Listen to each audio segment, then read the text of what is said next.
Yeah, it's hard to gauge. It can be the best facility in the world. Yeah. The community is, hell-bent on relapsing or doing hood rat shit with their friends. It could go downhill fast.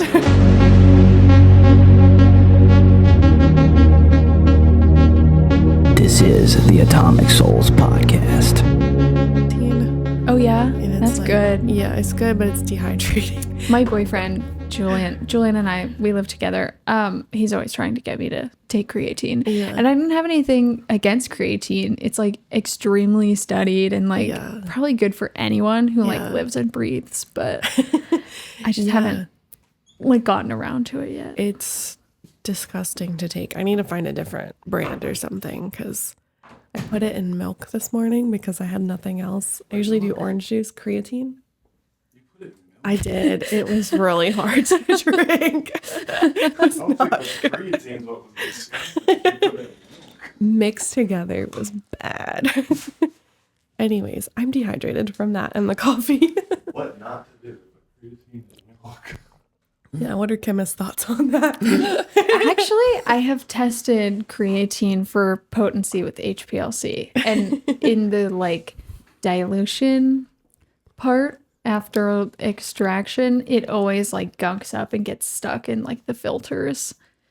Yeah. It doesn't mix into things. Yeah. Well. Yeah. That's true even when it's being dissolved in various You get the solids. gummies. They have creatine gummies you can take, right? I heard they're not as Those are even worse. Oh, I really? hate to test the gummies. I don't know. It's a process of slicing them into tiny pieces with a tiny little spatula and then microwaving them in acetone. Yeah. Yeah, I heard that they're not as pure as the powder. Well, no, it's a gummy. Yeah. That's like saying gushers aren't real ingredients. You're correct. I'm trying to get swole. Okay. We'll just dump the creatine powder in your mouth, call it a day. It has a flavor. They say it's flavorless, but it's disgusting. Well, flavorless tastes bad. I have to put it in mango juice or orange juice to hide the flavor. And then it's crunchy. Oh, okay. All right. Welcome to the Atomic Souls podcast. Who are you and what do you do? I'm Laura. I've been working in analytical chemistry for 2 years, but I actually quit my job 2 weeks ago. Oh, wow. Yeah. And Congrats. thank you. Yeah. Definitely. It's a good thing. He's still processing it. Yeah. I've never left a job like that either. I've always had something lined up and I've always given notice and left in a way that was, I don't know, professional. But my boss at my last job, he was yelling at people and sending paragraphs into teams every single day. And it's if you do this, you're fired. If you do this, you're fired. And I was you know what? You're fired as my boss. Yes. I'm going to quit while I'm ahead. Yeah. Wow. But I've never done that before until now. Yeah, congrats. Maybe I moved this toward me. There you go. How is the chemist job market? I would say analytical chemistry is pretty good. Maybe I haven't had too much trouble, but I've only had 2 jobs as an analytical chemist. I'm 23. So. Yeah. So young. Can you clarify what analytical chemist means? What does that mean? So there's a chemist where you're putting things together and making something. And then there's analytical chemistry where you're taking it apart and seeing what's in it. The thing that I have done specifically for the last 2 years is heavy metals testing. I did that for a contract lab for a year and a half doing analyzing the surface of semiconductor wafers. And then after that, 6 months ago, until 2 weeks ago, I was working, I guess, back and forth between potency testing on botanicals and supplements and stuff, and also doing heavy metals testing. Nice. It's very niche. I like that description, breaking things apart. Yeah. So you're seeing if the creatine is actually the amount of creatine they put in. Yeah. There's different like tools in analytical chemistry. The lab that I was just working for would test for potency and heavy metals and solvents, and you use different tools to like determine those things. Nice. Yeah. And you were saying you have kind of an interesting history of getting into chemistry, being 23. Yeah. I mean, so I'm like 3/4 of the way through a degree in biochemistry at Texas State. Nice. Very off and on over the last like few years. There's like dropping out for rehab and then like coming back to it and being like, okay, I have to like still work a full-time job and like pay my bills on top of like fitting in classes wherever I can. It's a lot. So yeah. When was the first time you started experimenting with chemistry? It's hard to say. I think part of what's maybe unique about my story is that like I was like 14 and like reading trip reports on Erowid. I don't know if you guys know what that is. Yeah. Tell us more. Yeah, it's like it was like one of those forum websites where people would like really there were a lot of like trip reports where someone would say like, you know, I like took a tab of acid and like here's what happened the next like 12 hours. Like this is what I saw, this is how I felt. Gotcha. But also like really niche stuff like I took morning glory seeds and then I vomited for like 2 hours straight and whatever. Just like crazy shit. Can I say shit? Yes. You can say yeah. Cool. Yeah. Our motto is fuck drugs. So you can say whatever you want. Cool. Yeah. So I was like 14 and like reading stuff on the internet. And then like my brother is a year and a half older than me. And he was like experimenting with like weed and then also like spice at the time. Yeah. And I don't know.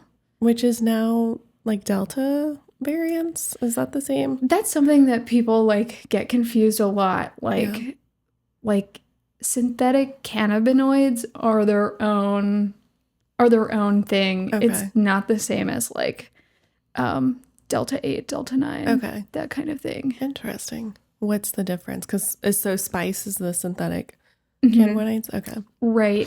I don't know like down to the chemistry like what makes I feel like I have like my interests in chemistry and like outside of the things I feel like I know a lot about like That's fair. synthetic cannabinoids versus like Delta 8. I don't know. But yeah, they work very differently in your body. Like I've actually tried spice. That was a horrible experience. Yeah. I was 15 or 16 and like, yeah, it was very stimulating. And like the defining feature was just feeling like my heart was pounding out of my chest for like 3 hours. Oh no, that sounds horrible. Yeah. Wow. And so you said not doing that one anymore. Yeah. What were... I guess like the first you know like drug I did was weed. Just like smoked weed with my friends in high school and then like tried random shit like spice when it was offered to me. And yeah, this is kind of embarrassing. I don't know. I feel like it's embarrassing now, but like I was definitely like drinking like Robitussin to see what that was like. Yeah. I know a lot of people that have done that. We hear that so often, especially like at that age. Because like what can you buy? Like what do you have access that's to? definitely what it was. It's like yeah. You know it'll fuck you up, so you're just looking for like anything to get fucked up on. And then like when I was 17, I got into Xanax and just like benzos in general. I kind of think about like the couple of years or whatever that I was addicted to benzos as like Xanax part 1, Klonopin, Xanax part 2, and then the research chemicals. What made each section different for you? don't know, where I was living and how bad it was. The thing that I was like really the most like physically like addicted to was a research chemical called Bramazolam. My friends and I called it Blam. That's great. Yeah, that was the thing that I've detoxed from twice before going to treatment. What do you mean by research chemical? So, like, I don't know. Sorry. Yeah, whenever I say research chemical, people like kind of assume that it has something to do with actual research, but that's kind of a colloquial term for like basically just like they take something that's like an illegal drug and then they tweak it just a little bit so that like according to like the analog you know, the laws and stuff, they have to label it like not for human consumption and like for research purposes. It's kind of interesting. A lot of the research chemical benzos that exist are like patents that got dug up and then like, you know, they never like made it to like Market. Yeah, exactly. And then like a lab in China or Florida, usually. I bought drugs from Florida a lot. Like my drugs always came from Florida. It's funny from because Tampa. Florida's like the hot spot for recovery too. Well, for recovery cycle, like the Florida Shuffle is what they say. Yeah. Oh yeah. So they'll like give people drugs or like money to relapse, and then so they can come back to detox. Well, it's a full cycle. They're making the drugs It's too. a full cycle. Yeah. It was interesting. Like my last job, we tested a lot of like 7-OH. I'm sure you guys are familiar with that stuff. Oh yeah, it's We been just talked had about a a lot guy. lately. Yeah, we had a guy on that is like trying to like get it banned. Oh yeah. Yeah, he knows a lot about it. Yeah, a lot of that stuff comes from Florida. We From had a lot Florida. of Florida customers. Interesting. What are your thoughts on 7-OH? Yeah. I don't know. I feel like I don't know exactly where I stand. I feel like I have maybe some hot takes for a person in recovery when it comes to like the legality of like drugs. I don't know. I 7-hydroxymetrogenine is not good for you. It can totally fuck up your life and all of that. And like chemistry wise, it totally bonds to the opioid receptors in a way that like Kratom doesn't fully. Where was it going with this? I don't know. Like, I think of all the people who are currently like opiate addicts or opioid addicts and they're addicted to 7-OH. And I think like if it got banned, I feel like maybe they feel like, oh, that was my one thing. Now I have to go back to like fentanyl and then they overdose and die. I don't know. Yeah. Yeah. Yeah, it is a harm reduction concept. There have been stories coming out though of people overdosing on the 7-OH. Definitely. Yeah. So it's like, you know, like which ones? I totally get that. Harm reduction's hard. Yeah. It is, because it's like which one's a better like or like a worse like, you know, better evil. Yeah. Yeah. It's a nuanced conversation for sure. Yeah, it is. And then it's not like Kratom, but it is a derivative of Kratom. So it's like we'll say Kratom and people are like, it's 7-OH, it's not Kratom. I'm like, I'm not a chemist. She is. It's like the extract, right? Like it's the active ingredient in Kratom or the active substance in Kratom. Yeah. And then they consolidate it to only be that. So like it's Kratom on crack. Sure. Yeah. I mean, Kratom so on fentanyl. there's a couple different alkaloids in Kratom that cross the blood-brain barrier and bind to things and make you feel stuff. 7-OH is in that mix, but in like small amounts. Really what you're feeling when you take Kratom is the metrogenine, but 7-hydroxymetrogenine they like manufacture from Kratom. Yeah, but it behaves a lot more like an opioid Right. than metrogenine does. So Interesting. Yeah. What is the metrogeny? What does that behave like? Kratom has like such a complex like method of action. It has, I believe, primarily kappa opioid receptor agonism, whereas usually like classic opiates bond to mu opioid receptors. So like people say like, oh, kratom is an opioid, and then it's like, well, kind of like Yeah. Can you No, break we- it down for the simple folks? We were 'Cause you having said a that bunch of words I don't conversation. know. I was literally trying to diagnose someone that had they were using 7-OH, and we're like, yeah. do we put opiate? Do we put other like drug? Like, what do we put? Like, what's the diagnosis code? And then like opioid versus opiate. Opiates are things that are like alkaloids that are like from the poppy plant, like morphine and codeine. And then you have like semi-synthetic opiates or opioids, things that are like made from those things, the bane and but then opioid is like something that binds to the opioid receptors. Yeah. So people kind of use them interchangeably, but they're not the same thing. Yeah.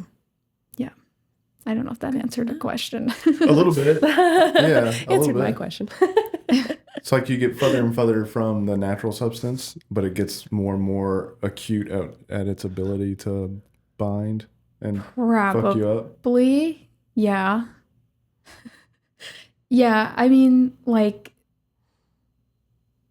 I don't know. They definitely like start with drugs from plants sometimes and make them more targeted to like be better at binding to targeted receptors. Right. Yeah. Yeah. Well, I always think that's an interesting concept because I'll see people who are like, oh, well, it comes from the earth, so it's good. It's like, Oh, I have so much to say about that. Cocaine comes from the earth. everything comes from the earth at some Yeah. point because nobody left Earth and went and got ingredients. So, like, even if it's synthetic, at some Yeah. point it did come from the earth. Yes. Yes. People are like, oh, like, I don't know if I want to eat that or put that on my face or whatever because it's got chemicals in it. And it's like, everything is chemicals. Everything is a chemical. Yeah. And there are so many, I like internally scoff and roll my eyes when people are like, oh, like, I only consume the drugs that come from the earth. That's a very common thing.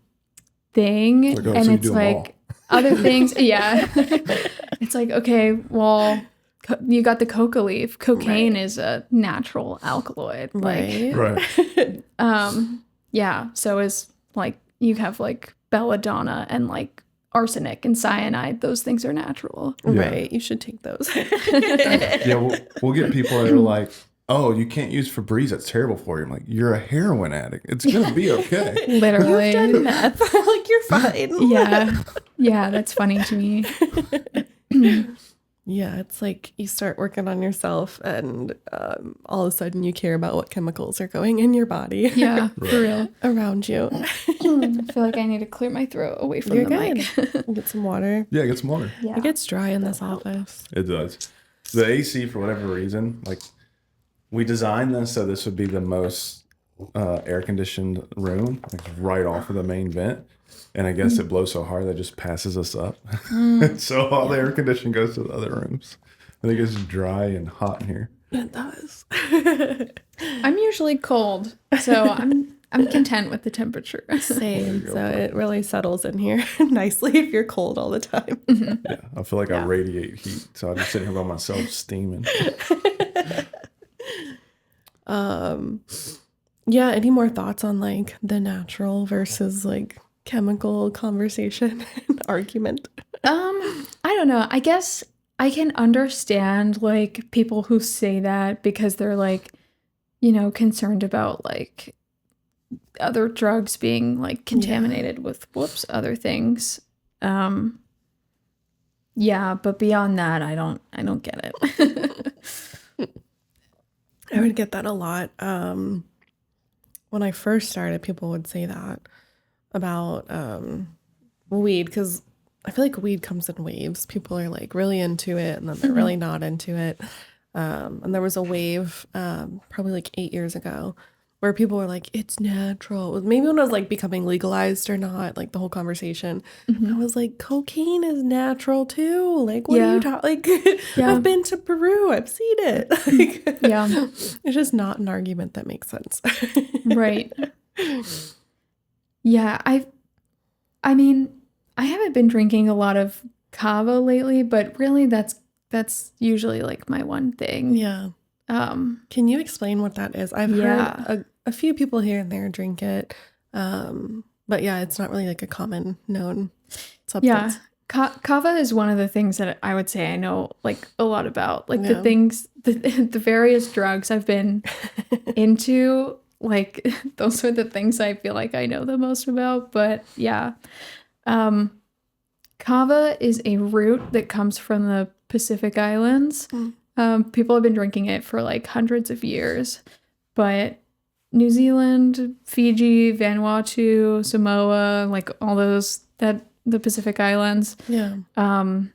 It's like this leafy plant, and the liquid, the stuff you drink, is made from the roots. They're like dried out and then ground up, and then you squeeze them in like a filter bag in water to extract the kava-lactones, which are the things that cross the blood-brain barrier. And they do a few different things. They like bind to GABA, which is similar to alcohol or Xanax, but kava doesn't. It doesn't make you like intoxicated. Like you could probably drink enough kava to be like, oh, maybe I shouldn't drive. Yeah. But I think that would be an uncomfortable amount. You wouldn't like do that by accident. You have to drink so much liquid to really feel it like that. It also doesn't cause tolerance or withdrawal, so that's important. Interesting. What in it blocks that? Is there a certain chemical compound? Yeah, kava also is like a complex thing. You know, compared to pharmaceutical drugs, like, you know, like herbal things are usually like kind of complex because you have like a number of different compounds that are all doing different things. But kava does something called cation channel blocking, which is like responsible for muscle relaxation. And then like the action on the GABA system. GABA, I never know. I feel like a lot of people know something about GABA, but essentially what that does is stops your neurons from like firing too fast. If that makes sense. Yeah. A lot of people take like gabapentin for like nerve pain and kind of settling down the like fiery nervous system. Sometimes I bring up there's like an analogy that I like make sometimes when I'm like trying to explain the GABA system. Sometimes people will say as like a fun fact, like, oh, did you know like you're only using 10% of your brain? But it's like if you were using 100% of your brain, all your neurons are firing at the same time. That's what a seizure is. Yeah. So so GABA like slows those synapses firing. Which is why like people who are detoxing from alcohol and benzos have seizures sometimes. Because it really hits the nervous system. But it's also GABA is responsible for like making you feel, you know, relaxed. And I was always like a downer girl, like I want to chill. Yeah. So kava is, I was previously equating it to like Kratom, where it's like not too crazy. You like feel the effects of it. Would you say it's similar because it's herbal? I wouldn't. That's fair. Yeah. Educate me. I don't know. I feel like people confuse kava and kratom a lot, probably because they're like two tropical leafy plants that kind of sound similar and maybe are like on par with being like half drugs. Yeah, that's kind of what I would say. Yeah, okay, yeah. Yeah, but like, yeah, kava's relaxing and kratom is more stimulating unless you're taking a higher dose of kratom, and then kratom is also sedating. Yeah. It's kind of weird. I'm not like too sure on the pharmacology behind that. Okay. Kratom is too stimulating for me, and also I don't, want to be addicted to something. So there's that. Interesting. So kratom is more stimulating and addicting. Kava Right. is more sedating and less Yeah. addictive. Kava is relaxing. Yeah. Nice. Like that's like the overarching theme Yeah. there. No, that's good clarification, because I always did kind of lump them together. It's like They do get some lumped together. mud drink that you drink, and And there's a lot of like feel free kind of. Do we know what feel free is? It's like these gas station shots that people are really into. Yeah. And it's like a combination of kratom and kava. Oh, really? Yeah. Okay. Yeah, people have a really hard time. I've been seeing a lot about it like online lately, of like people having a really hard time getting off that stuff, which makes sense, because like the more like drugs you're adding into something, like the harder, like the more complex So it that'd be is like in your taking brain chemistry. like benzos and opiates together in a lighter form. Yeah, maybe. I don't know. Maybe not. Maybe not. Yeah. I've tried. It's like, you're wrong. I've tried kratom and kava together, and I found that to be enjoyable, but not anytime recently. I went through like a brief phase with kratom in recovery, and I'm like, no, that's not a good idea. It's not for me. I don't like the way, like, I really like kratom. Like, I like this too much. Yeah.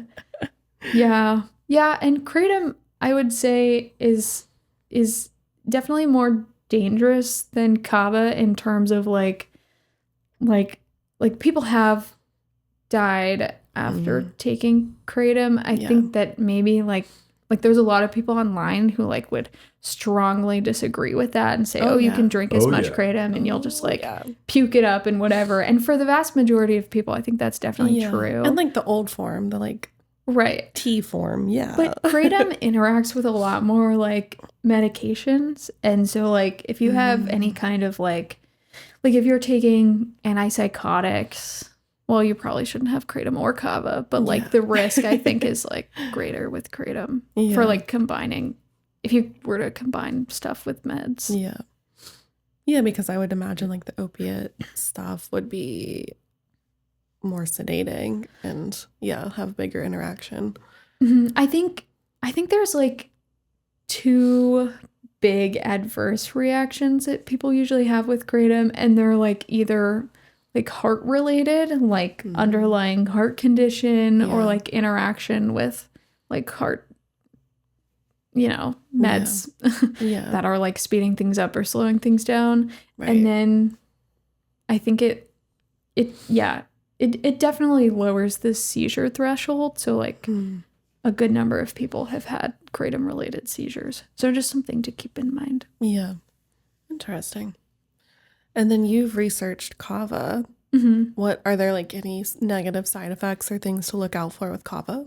So like the biggest hesitation I think most people have with kava is like if you give it one Google search, you'll see stuff about like liver damage potentially.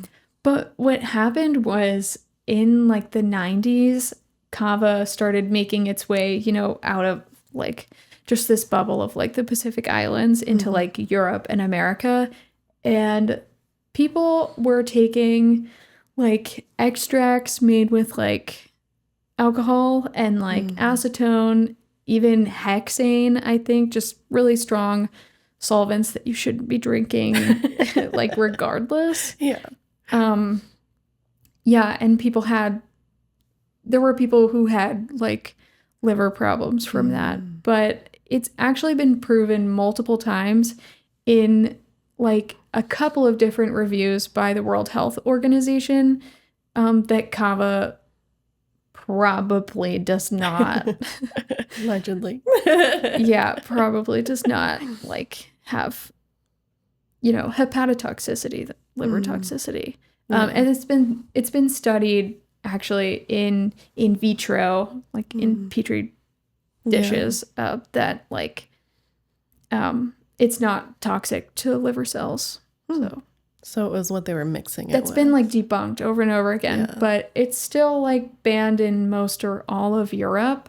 So it's been like, I don't know, it's like hard to get past, even though the World Health Organization has said multiple times there's been like a bunch of studies like covering this specific topic. Yeah. Also, like maybe the best one is just like if you look at the population of the Pacific Islands, like it's very much a part of their culture and they've been doing it for hundreds of years, and they don't have some kind of like high proportion of like, A lot of that's liver. political too, because you'll have these pharmaceutical companies that will lobby against products that they don't currently sell. Yeah. It's like people's concern is liver damage, but I know a ton of people that pop ibuprofens like they're Skittles, and that absolutely destroys your liver. But the commercials say, hey, you got pain? Take ibuprofen. You're going to be totally fine. You got a lot of pain? Take more ibuprofen. Yeah. Don't think about the liver issues. Exactly. But with kava, they're so concerned about it. Yeah. Ibuprofen is an NSAID, but acetaminophen, which is Tylenol, Yeah. like that's the liver one. But I was told not to take either one of them. They both destroy your liver. well, I think Advil has like its own problems. I know someone who took Advil, like was told to take Advil by like maybe a cardiologist, and she took it for like 8 whole years, like every single day, and had like really bad effects, like obviously. A lot of cardiologists will tell you to take it because it reduces your risk of heart attack, which I think is just another That would be marketing slogan. aspirin. Yeah, which is different. It's okay. Like they're like See, similar doesn't drugs take are like meds. over the I don't counter take pain meds at relievers, all. but Like He my doesn't leg has to take be meds falling at all. off for me to take pain medication. yeah. I took, But that's why I don't Tylenol. understand any of it. Yeah, Also, like- that's fair. It's a lot to like feel like you have to sort out yourself, like what actually is like safe to take. Yeah, she told me to take aspirin the other day. I took it and I felt like I was going to throw up. Advil. Or Advil, yeah. Tomato, Take a potato. Tylenol. Advil doesn't work as well as Tylenol does for me. So. I feel that way too. Yeah. If I take like an over-the-counter pain med, it's going to be Tylenol. Yeah, like my liver's probably fucked, but it's the only thing that works for like a headache or something. You probably don't have anything to worry about unless you're like taking it for days on end or more than you should be at a time. Don't take Tylenol every day, all day. Right. Ibuprofen's the only thing I can take that does anything. Everything else just makes me feel sick. Like I can You feel must my have taken a insides Tylenol, starting to then. hurt. Yeah. That was Advil.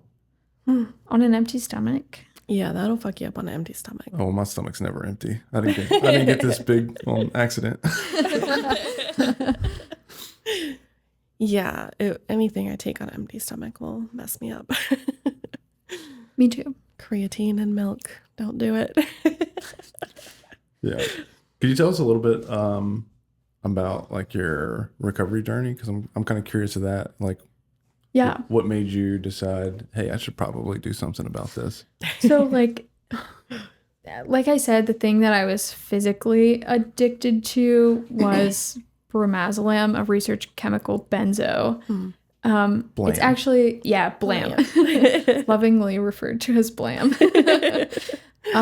It's actually very similar to like the chemical structure of alprazolam, which is Xanax. Yeah. There's like a bromine that's like substituted where the chlorine would be for alprazolam. What's a There- bromine?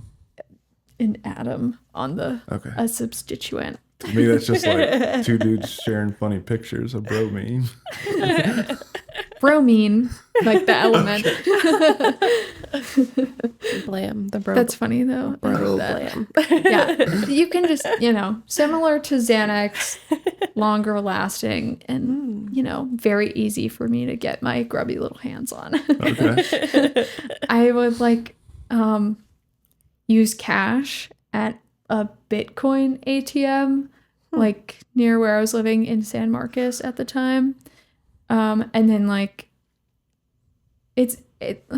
some research chemicals are purchased very similarly to how you would on the dark web, where you might have to use PGP encryption to talk to a vendor and pay them in cryptocurrency. So Yeah, I imagine they don't want to be found. yeah. Yeah, it's because it's, it's kind of obvious that people are going to take these things, even though it's labeled not for human consumption. Yeah. But to answer your question, my parents were onto me. There was, oh God. See, and I kind of don't totally remember because that's the thing about benzos, but Yeah.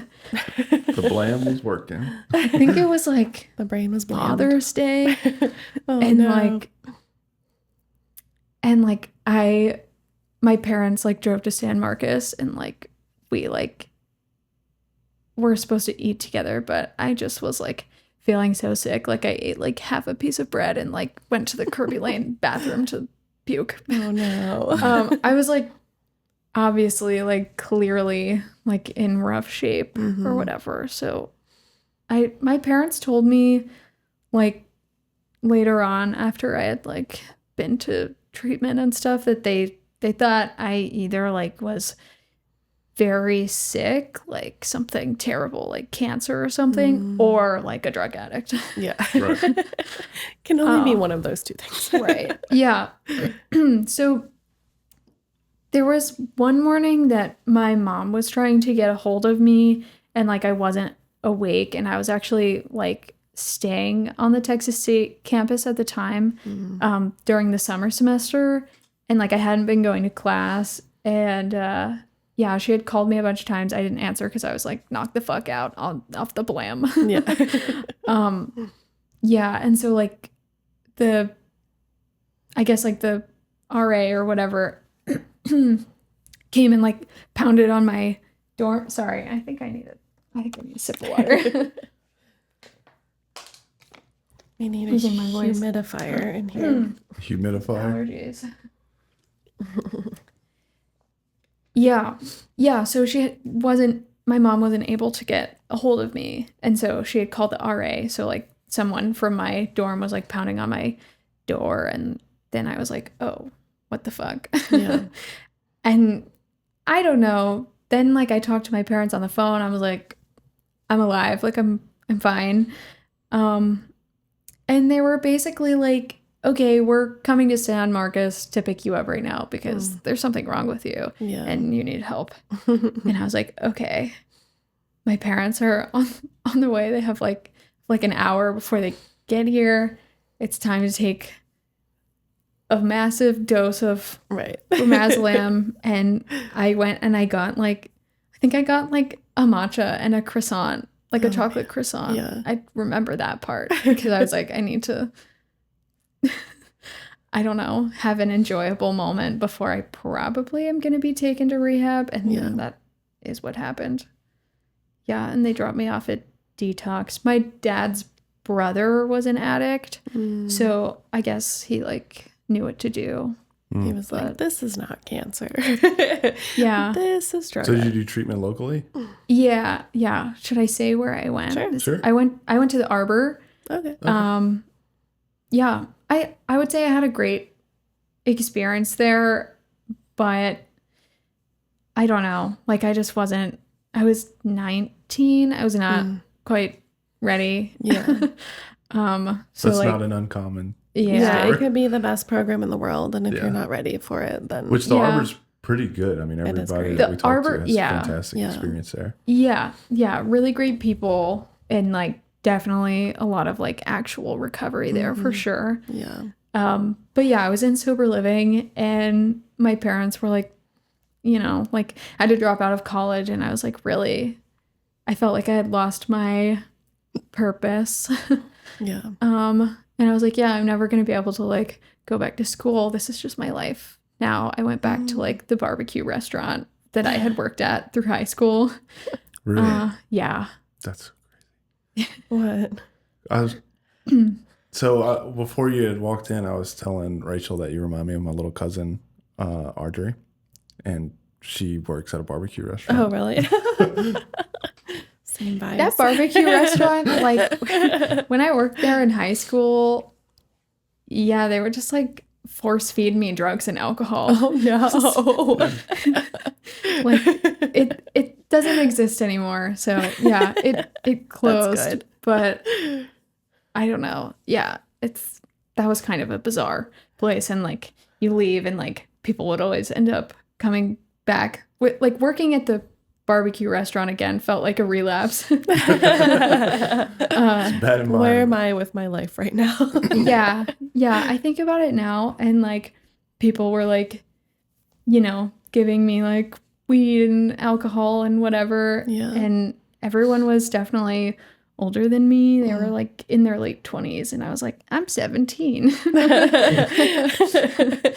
Oh man, supplying a child with Okay, I'm drugs getting and alcohol. lost in the weeds. I relapse, unsurprisingly. No and way. then and then I went to treatment again at Infinite. Okay. I don't know. See, I don't know if I'm very good at like evaluating if a rehab is good or not. Well, you're because still sober, right? Yeah.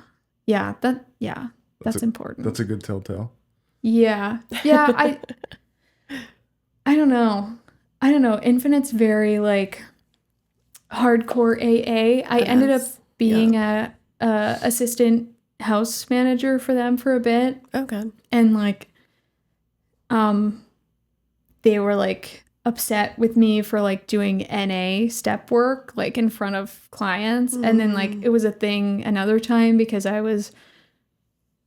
some client had like told someone that I was reading a book about the neuroscience of addiction, and they thought I will say like Interesting. since I was a assistant house manager, I think the majority of leadership and everything has like turned over. Yeah. So I don't know It anything tends to about do that on an annual basis over there. Yeah. Yeah. It's the last 2 years I think have been huge turnover.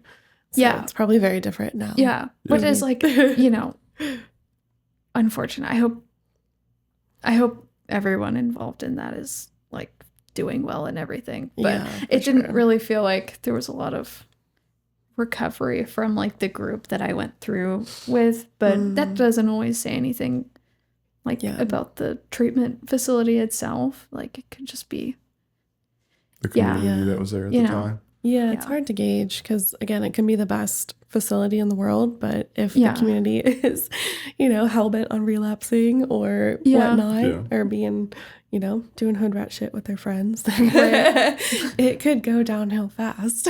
yeah, for sure. But what clicked for you despite, like, the environment not being perfect?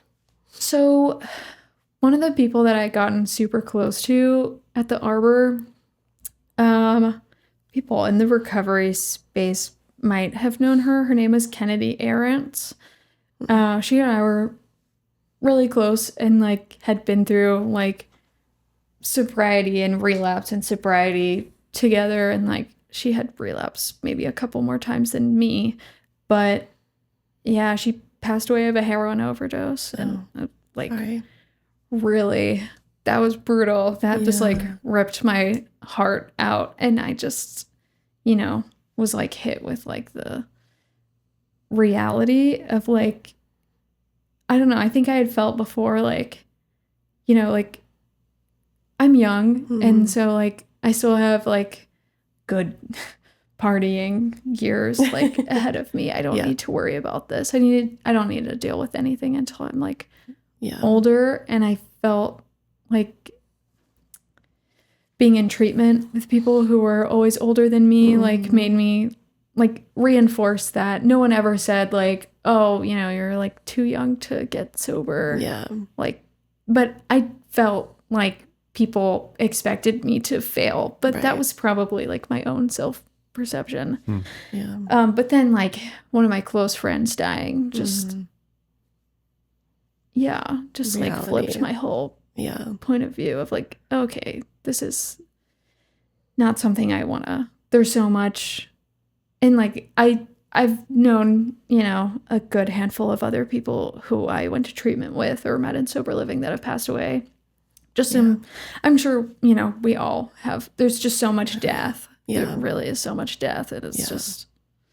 Yeah, it's that age bracket as well. You kind of come out of teenage years feeling invincible and like nothing can hurt you. And then in our 20s, 30s, people start passing away, and the reality of like life and how fleeting it is becomes very apparent. And so it sounds like you took that and learned from it. It's like, oh, yep, I don't want to do that.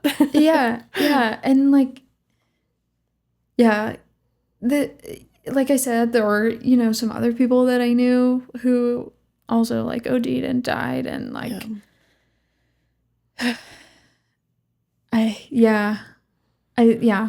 the reality of it all like hit me. And then it's pretty dark, but also just feeling like my entire life was like so consumed by fresh addicts and like people relapsing and people dying. Yeah. I was like, I need to be somewhere where people are like not doing that. Yeah. You know? Yeah. And if you hang around the newcomers, that tends to happen. And so if you can get out of that cycle and find more stable people, it can be super helpful. definitely, I ended up finding my recovery community that I still am like these are like my people, like my family, through kava. Yeah. And like, That's great. some people might like, I don't know, I don't think AA is very like accepting of having, you know, a substance that is changing the way you feel. Like that's kind of the antithesis. Yeah, there, we'll get but- clients that have like prescribed meds that they're taking as prescribed, and they still feel like ostracized from or like shameful for going to a 12-step meeting, but they want to. Yeah. And it's sad because they feel like an outsider because it's so like turn or burn and very much, You know, black and white. I don't want to shit on AA like It does too work. much because because obviously I have like people in my life who that was like integral to their recovery. Yeah. My boyfriend is an alcoholic, and he's been sober for a hot minute through like he did AA, and now like our recovery community is kava. I do think I feel like a lot of us had some kind of foundation of like treatment and or AA based like early recovery. It was like, I don't know, maybe like 6 months. That's not a long time, but like maybe like 6 months before I like found my kava community. Yeah. But yeah, there's a lot of addicts who drink kava, but that's their like one thing. Yeah. So It's like harm reduction. There's less, you said, addictive capabilities. Yeah. And like, I don't know a lot of people who are like drinking kava and then relapsing. I just haven't seen that. And I've been drinking kava for like 2 or 3 years now, I guess. Yeah. So. The people I've known to do kava would relapse typically on weed or Delta. Because it seems like that community, it can tend to have like kind of a hippy dippy vibe. And Absolutely. Like, Yeah. or totally. like trip on acid occasionally. So yeah, it was like more of the hippy dippy kind of drugs that if they did relapse on. Yeah. Yeah. Yeah. I could totally see that. I don't know. I do feel like weed is, maybe a lot more of a drug than kava is. Yeah. Yeah, it's people don't realize how addicting it is and how it can impair you. And Yeah, it's funny to see people argue online about like kratom and weed, and they're like fighting to the death. I'm like, you just sound like you're addicted to it. Like that's what I'm hearing. It's not helping you. You're just addicted to it. Maybe there are benefits. Yeah, like you're numbing out every day, all day. But yeah, you can absolutely use kava as like a vice of like, oh my God, I had a hard day. Work was so stressful. I need to like physically force myself to relax. I've definitely been there. Yeah. But I don't know. I'm not perfect, you know? Yeah. You're not going to wake up the next day like craving it. No. Yeah. And yeah, you're not going to overdose. You're not going to have a tolerance. If you stop drinking kava after drinking it for multiple years, literally nothing will happen. Wow. And I also know like our kava recovery sort of community, a lot of us have taken like several weeks long breaks and things whenever we feel like we need it. Yeah. Yeah. It's expensive too. Sometimes I'm like, damn, drugs were cheaper. No, really, like, I don't know. You just like, you can only extract so much kava-lactones in water, so I feel like the amount of liquid you have to drink is like kind of a lot compared to something like alcohol. Yeah. To like feel the effects. Yeah. Interesting. And it can't be concentrated like alcohol? There are kava concentrates. Like there's like kava-lactone isolates. A lot of those I feel like don't really work for me or feel bad. They don't feel good. Overly I don't know. Aggressive. It's too much. Yeah, maybe. Yeah, it's either like too much or it's like I feel nothing. And like also like as a chemist, it's like they're not always formulated in a way that's super bioavailable. So like if you can't absorb the drug, you're not going to feel it. Purpose? Maybe it will just make you feel like kind of sick. So it's like creatine gummies. I don't know. You just said they were terrible, so I'm offering alternative. Because I've heard they're less bioavailable. Is that true? I don't know, you know, like, see, that's another, like, I don't know anything about, like, the absorption of kratom.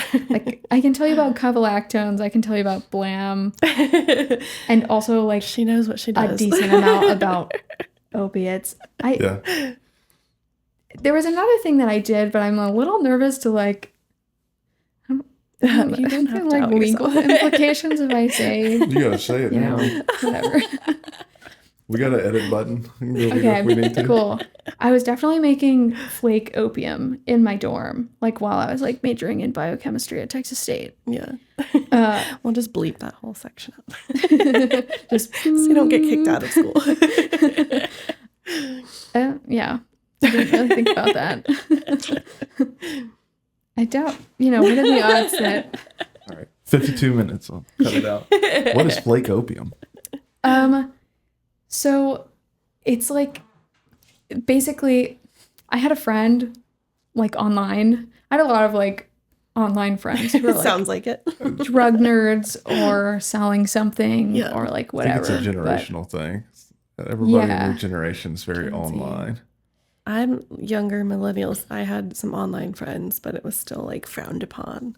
Yeah. But yeah, Gen Z, I feel like y'all are all friends I had online. like online gamer friends, but outside of gaming, that was it. Yeah. There's like such a niche online drug nerd like community. But yeah, I had this friend that would send me poppy pods, which is like the latex in the, I don't know what you guys know about like opiates and where they come from, but the latex in the pods is where the alkaloids are. And yeah, like we had this process, me and my roommate that I dragged into this. She didn't do any drugs before she lived with me. Oh no. Is she okay?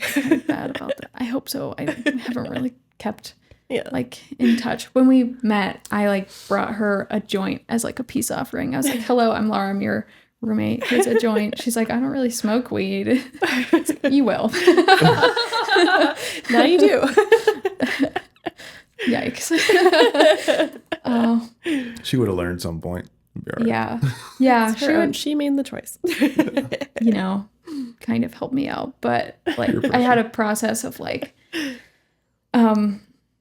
extracting the alkaloids, and like flake opium, the flake part refers to like when you're drying it out to evaporate and then you like scrape it up and it's like a flaky powdery substance.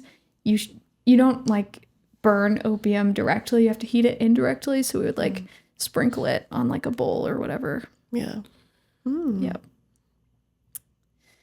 Yep. Okay. So this is like homemade heroin? Yeah. Well, to get to heroin, like morphine is in there, codeine is in there. There's a little bit of thebaine, which is what that's like the starting material for oxy.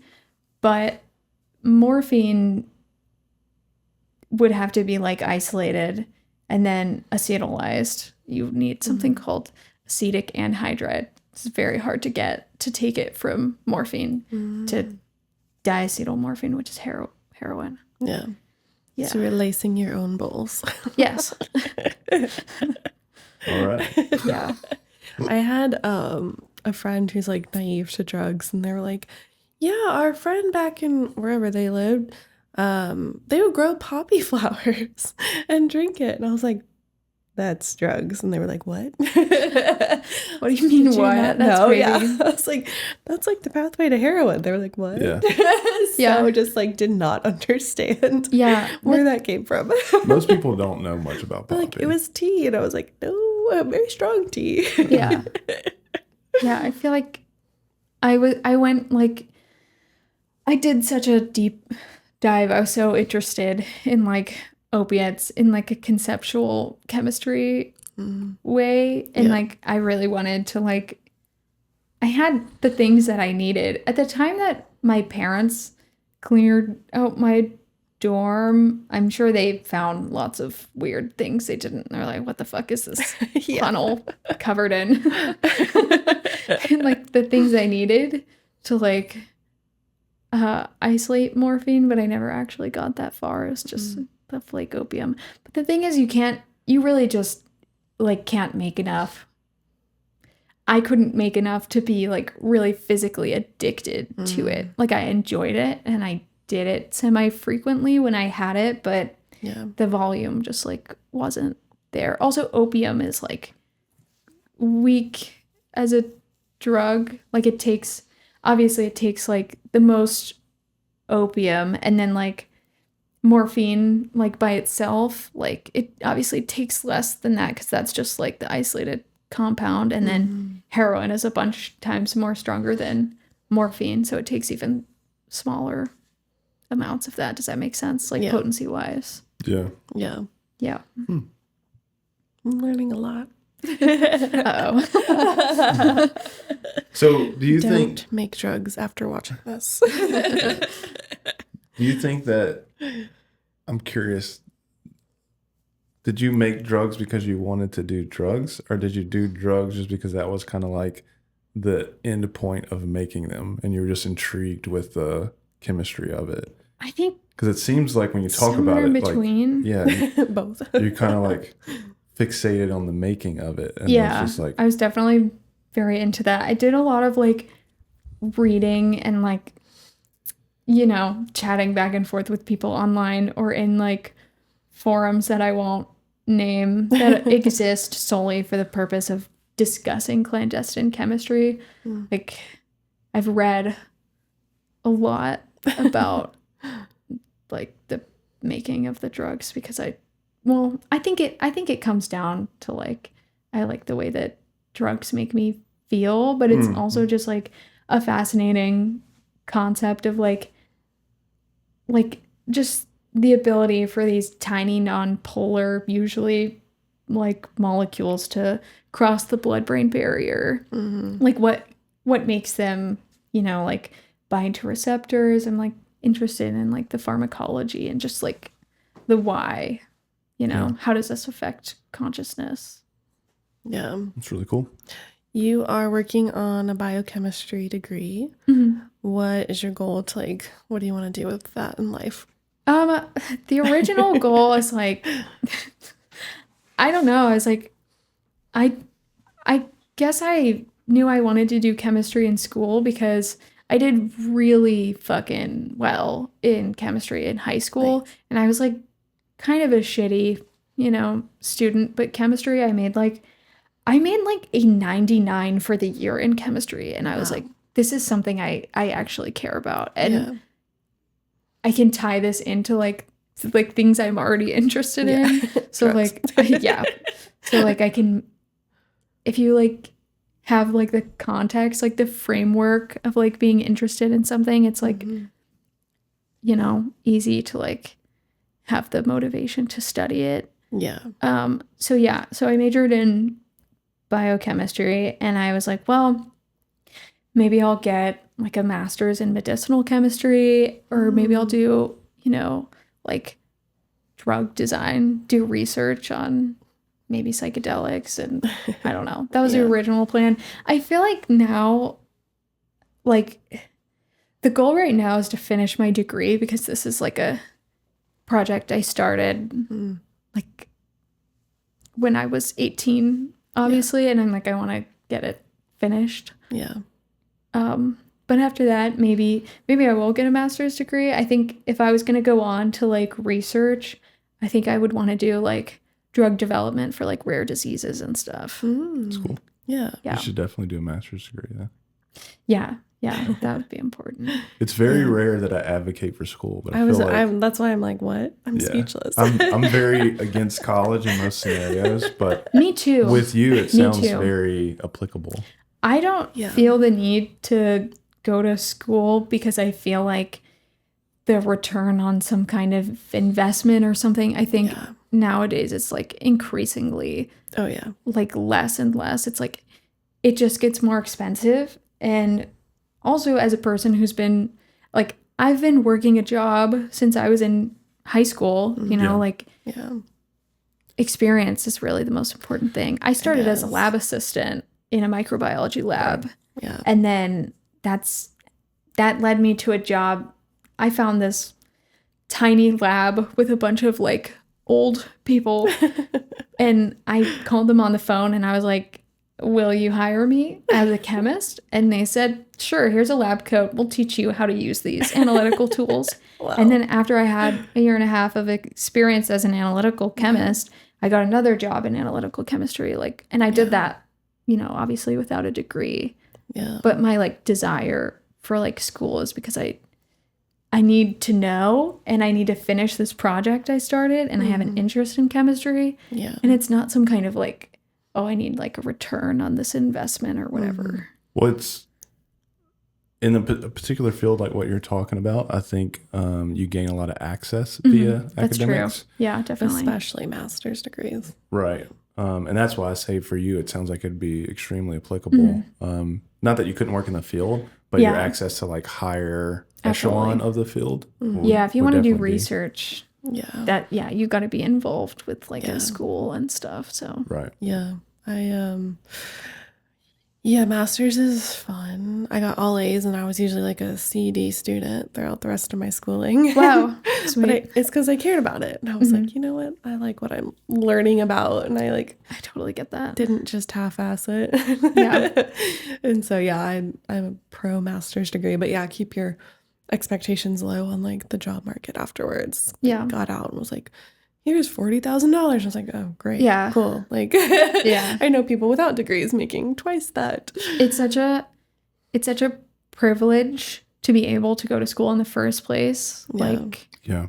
I've been lucky that my parents have helped me out like for a lot of semesters, like as far as paying for classes. Yeah. But it's like, even if you can get the loans or the scholarships or money from your parents, I got money from my grandparents, even if you have that to pay for the actual classes, like trying to afford like all your bills and like paying for living, with like a full-time job, and then trying to be like, okay, when am I going to take classes? Whenever I'm taking classes, that's time I could be working. And like, I don't know. It's a catch-22. I have a friend going through his PhD program. He got some kind of grant through the certain college that he was going to that helped offset the cost. Yeah. So I highly recommend looking into that. Yeah, a lot of I think, I mean, maybe the majority of time I'm pretty sure like they'll pay you to do Yeah. a PhD. It's not like Yeah. a large amount, but it's maybe like a stipend that Oh, you yeah. could make work with maybe another part-time job or something. Yeah, that's what he was doing. It was like offsetting the cost so he could research part-time and then part-time do practicing. Yeah, he's very research oriented for sure. Mm-hmm.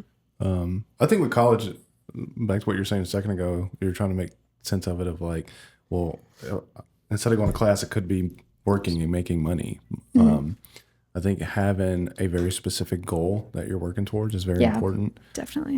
If you're going to college just because you're like, oh, it's going to get me a good job, that's stupid. Don't do that. Yeah. But if you're like, Definitely. I want to be there and the pathway there is via Right. college, that's a Yeah. different perspective. Or the A faster large- pathway. A large part of the reason why I relapsed was because I just like, I was like, okay, I've lost like my entire like goal, my like plan that I had for myself. I'm just working in this barbecue restaurant. Perfect. Like no Yeah. purpose. Yeah. I think that's huge in recovery and just in life in general is having a purpose and a why and like keep going towards that. And it sounds like you have some semblance of a why of like helping like rare diseases and like, that's great. Yeah. Like use everything you've learned to like Use my better evil powers humanity. for good. Yeah, and that's amazing. And I think that's really where you find like the most passionate people is people who've like, you know, done some nefarious things or like seen some bad things and it's like I'm gonna make this better. Like I'm gonna change the world with Yeah. And it sounds like you're very gifted at chemistry. Thank so you. like using that to better the world is huge. And in recovery, having a purpose, I always say like our clinical model is there's like negative cycles, trauma cycles, et cetera, that we go through. You have to release those and what's next? Like it's just the cycles don't end. So you have to like fill it with purpose and excitement and joy and everything like that. So it sounds like you're doing that. And like, Definitely. figuring it out along the way. Yeah, I'm in a place right now where I feel like really like happy and content. And I truly did not imagine like, I don't know, like not living in sober living and being like not like immediately getting back on benzos. I genuinely did not picture a version of myself. I have such like an anxious disposition. Yeah. So yeah. Benzos help Yeah. that. Yeah. You have to appreciate going through that though, because where you are today is because of that path that you went through. Absolutely.